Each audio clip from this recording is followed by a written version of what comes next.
If you're a developer working in the cloud, you eventually hit a point where you ask, okay, what's next? How do I prove I know more than just the basics? It seems like for anyone in the Microsoft world, the answer is increasingly the AZ-204 certification. It is. The AZ-204, or the Azure Developer Associate, is basically the new standard for proving you can build real end-to-end solutions on Azure.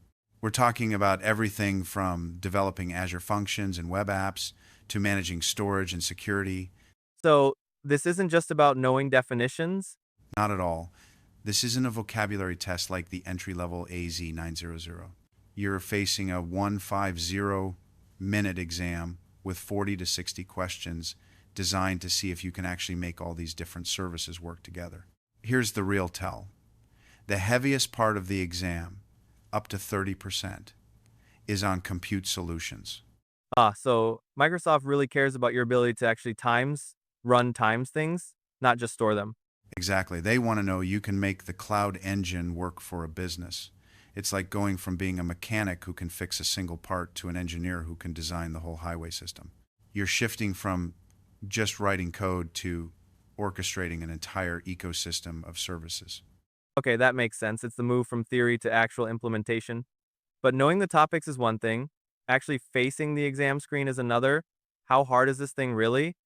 It sits in what I'd call the Goldilocks zone of difficulty.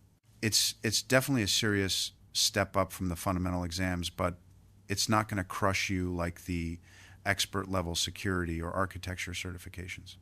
Are there any official prerequisites? No, not officially, but they expect you to come in with some hands-on experience. If you haven't worked with a language like C number or touched the Azure SDKs before, you're going to have a bad time. It's an associate level exam for a reason. It assumes you've been in the trenches a bit. I see. So it's that hands-on experience that trips people up. If that's the gap between just knowing the material and actually passing the exam, how do people bridge it efficiently? Well, the smart strategy is to move beyond just reading documentation and get into simulated immersion. This is why high-quality exam dumps, like the ones from SPOTO, have become so popular. They give you access to 100% real, updated questions in an environment that mimics the actual exam day.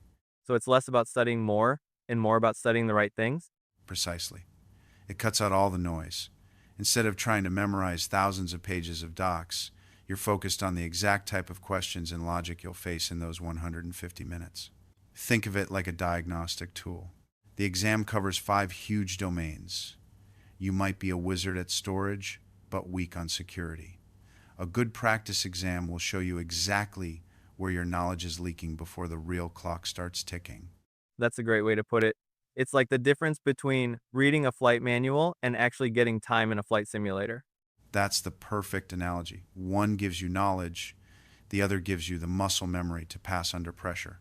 It turns what feels like a massive, intimidating test into a series of predictable, manageable tasks.